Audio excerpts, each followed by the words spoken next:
দেখো এখন মুরগি ফ্রাই করতেছি।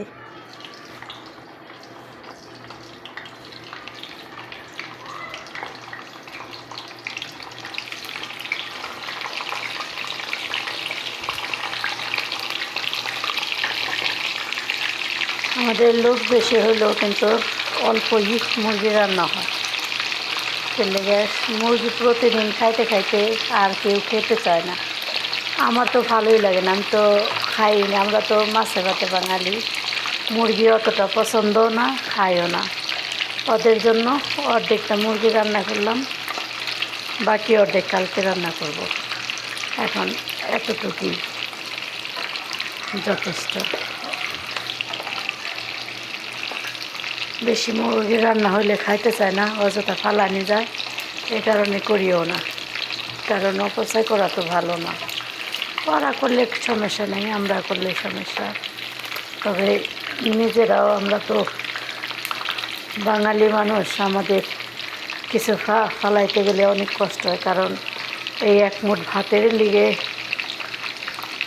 কত দূর আসছি, সন্তান রেখে কত দূর আসছি, সংসার ফেলে। আমাদের জীবনের কষ্টের এইগুলো শেষ হবে কবে জানি না। তবে আল্লাহ যদি চায় অত দূরত্বই শেষ হতে পারে, আর আল্লাহ যদি না চায় তাহলে কখনোই না। আল্লাহ পাক যেটা ভালো মনে করে সেটাই মনে হয় ভালো হয়, এছাড়া আর কিছু না। আল্লাহর ইচ্ছায় সব কিছু হয়, আল্লাহর ইচ্ছায় সব কিছু যায়। আল্লাহর হুকুম ছাড়া যেমন একটা গাছের পাতা লড়ে না, আমরাও যদি আল্লাহর হুকুম না হইতো তাহলে এই প্রবাসের মাটিতে আসতে পারতাম না।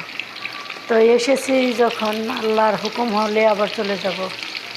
জানি না, হয়তো এই প্রবাসের মাটিতে কাউকে বাংলাদেশের মাটিতে নেওয়ায়, আবার কাউকে না নেওয়া।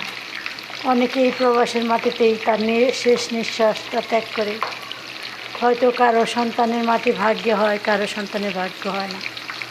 হয়তো কোনো মা বাবা যদি প্রবাসের মাটিতে মৃত্যুবরণ করে, কোনো মালিকে পাঠায়, কোনো মালিকে পাঠায় না। তো জানি না আমাদের ভাগ্যে আল্লাহ তাআলা কী লিখেছে, বিধাতা।